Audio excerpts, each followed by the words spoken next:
Hi everyone, welcome to another exciting edition of Words, Images, and Worlds. Delighted to be peering into the very comic book inspired world of author creator Rob Multari. Rob, thank you for joining. Well, thank you for having me. I appreciate it. My pleasure. Is that the Darth Vader carrying case up there on the I do shelf? actually have that, but no, that's the actual wearable helmet. Oh, nice, nice, very nice, very nice. Well, folks out there will know you for work in the worlds of characters like Cthulhu, as well as Nightwolf. Glad to have you on to talk about the world of comics and creating. And I'm curious about what connected you with storytelling and comics in the first place. Yeah, so it's kind of like a really long journey. So I'll take you back to when I first started learning to read. So believe it or not, as I'm dyslexic, and I have an attention deficit disorder, Mhm, and mhm, that way back. So this is going back to like the late '80s where I'm learning to read, and when this is all kind of they're trying to figure out all this stuff, right? And so my mom was like, okay, well, why is he struggling with reading and learning and all that? So she had taken me to like a specialist to kind of, talk about like, the ADD and dyslexia and all that. mhm, And they kind of like gave her suggestions on like how, incentives for me to try harder. And also like my mom came up with this idea about using comic books to help me learn to read because it's smaller chunks of text to digest. Plus, I could also figure out what's going on in context with the pictures. mhm. So that kind of started out that my very first set of comic books that I ever had was it was like the Untold Tales of Batman, and it was like a three comic series that had like cassette tapes with actors Yes. talking about Hmm. the voice bubbles and all that. So I was, and I grew up, during in the, I was born in '82, so I grew up with like all the great, you know, cartoons like Transformers, Thundercats, G.I. Joe, He-Man, She-Ra, all those. Plus, I also got, I would also, whenever we went like places like go rent VHSs, I'd get like the old Marvel cartoons, like the Hulk Hmm. and Spider-Man and all those. So like I really um, enjoyed, like the superheroes and stuff. So that was kind of like my introduction to that, and I kind of started getting comic books. It was the way it was. I would get three comics every week if I was good and tried harder in school. Um, and believe me, there wasn't many times that I missed. So that was kind of like the incentive. And plus, like I started to notice that um, as I was getting these comics and I saw like some of the cartoons, like I started noticing like the Marvel Comics logo and that Spider-Man and the Hulk and Iron Man and the X-Men all lived in the same universe. And for me, that was like mind-blowing once I kind of put two and two together. Hmm. Because even still, I'm like, I love a good crossover. I think they kind of overdid it for a while, Marvel and DC, but in general, I still, I enjoy a good crossover if it's done right and Yeah. not overdone. Um, so for me, I was like, oh, well, I kind of was like, all right, well now, in the Marvel like in the 80s and like Stanley would always come in and have his little narrations before the shows and say, "Hey, true believers," and all Hmm. that fun stuff. So it was kind of like, and as I was kind of like picking up on things like, oh, writers actually write these things, basically learning how like at this early age, like, kindergarten, first grade, learning how like things come together. That kind of was like it always been in the back of my mind, like, okay, that's cool. I'd like to do that. As a fast forward like through elementary school and into junior high, um, I started doing like, drawings and stuff of characters, and I was doing fan fiction of X-Men. Wolverine was always one of my favorite characters, and I was very disappointed that at that time they still hadn't given Wolverine back his adamantium because, in the Hmm. early 90s is when they took it out. This is probably mid to late 90s now that before they had Apocalypse put it back in. Hmm. Hmm. So like I'm at that middle period going, it's been years. When are they going to do this? Yeah. So I wrote a story on how he did it. How it was basically his Professor X and Wolverine. They meet this kid who then they later on like do like I wanted to make my own like X team, kind of like New Mutants and Gen X. So I kind of did that. I made a whole team, but that started off with that first issue of getting his adamantium back, and then kind of just went on from there and did a whole bunch of scripts and character designs of these all new characters, and I sent them into Marvel. Hmm. Hmm. And um of course I wrote it to Stan Lee because being 14, I think at the time, 13, 14, was a big fan, and him always being there, like basically he was the face of Marvel, right? So I assumed he did most of it. Which I knew, but I know better now, but even though I still enjoy Stan's appearances and all that in the movies. But anyway, so I sent the letter, I sent the scripts, I sent the character designs, and probably about a week or two, I got a reply.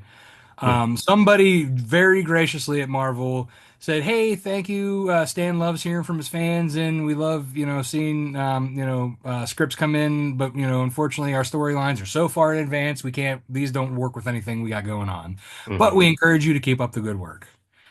And for me at that age, of course, that, lit a fire under my butt for the industry. And I, went from there. Nice. I love it. Love it. You and I grew up at around the same time in it's a golden age. It was a golden age of fandom across media. And Mhm. I'm now curious how Nightwolf came to be in the midst of this journey of yours. So that's kind of funny because we basically left right off at that past story, kind of leading into how that starts. I didn't want to go too far in case like that came up. Yes, yes. So It's a yes, nice natural point. yes, exactly. So great stepping stone. So yes, basically Nightwolf morphed from those stories that I sent off to Marvel. So the fan fiction, it completely changed it in a way. So part of the fan fiction there was, like I said, that character that I mentioned. He had like a kinetic energy, like discharge power, uh, Hmm.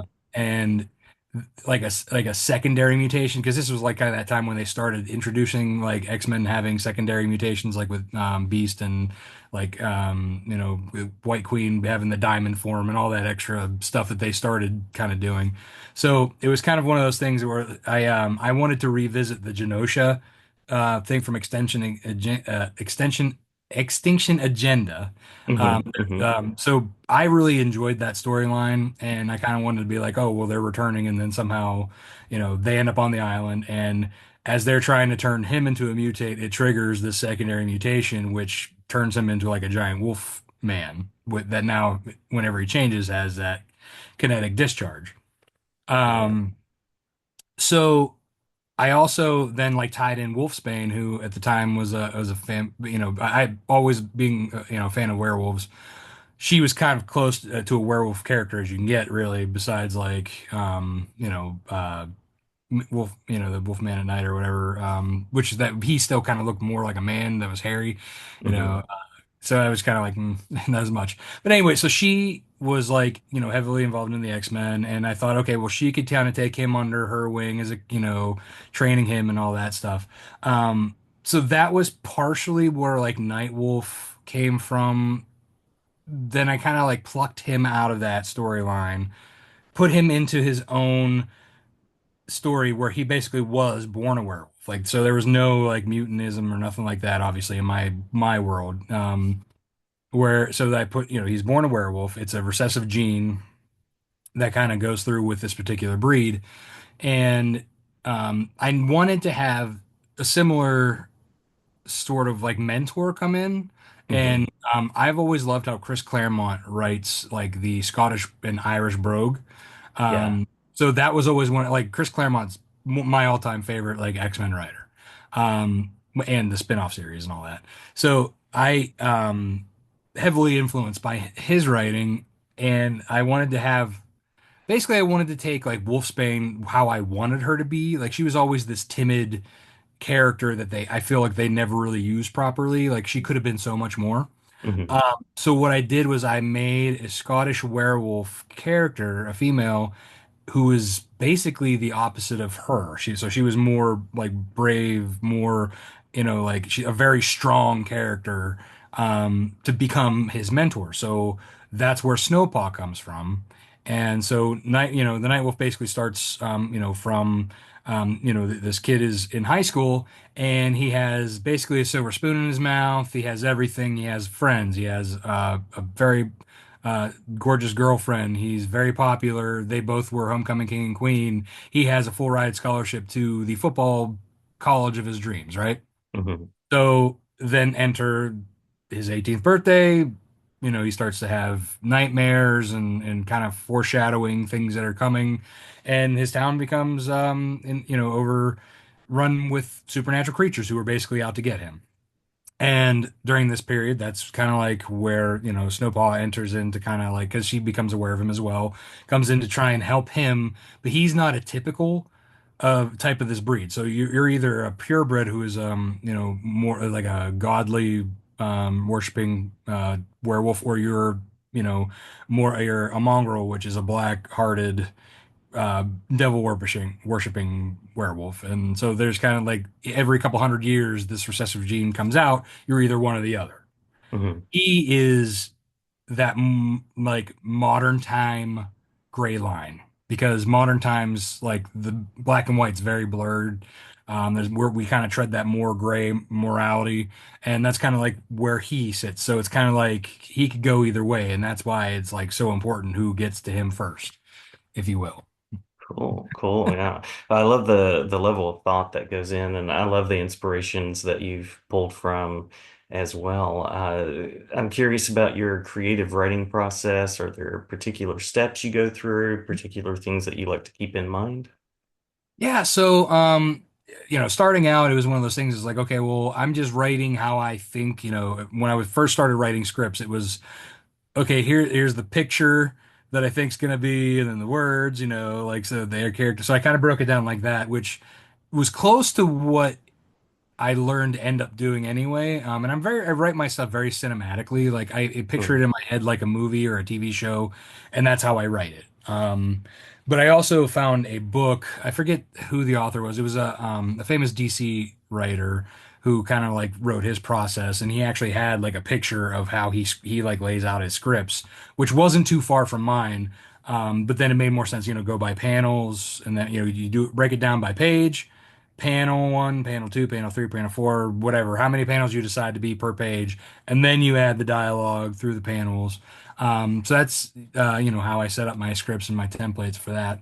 But when it comes to actually doing the writing, I I start off with the key points Hmm. that I have laid out, and then I kind of fill in gaps. So I definitely know, like sometimes, like especially with like a 24-page script, I know how like I want it to end, and I know how I want to begin, and there's like elements in the middle that I want to hit, and then Yeah. I kind of connect the dots from there. And if I have to cut something out, then or I move it to the next issue, or I kind of go from there. Um, I've before like with Nightwolf, it was mostly from like using like there was that Orange County was the movie with Tom Hanks' son. He's a writer. Hmm. Hmm. Yeah. He said the quote, write what you know. And for me, that was kind of like big because I'm like, okay, well, I'm gonna write. So a lot of like the high school experiences were like either experiences that I had with friends or like w put like with Rodney, he was like what I wanted to be in high school. Like he was like, that wasn't me necessarily, but what I wish I could have been.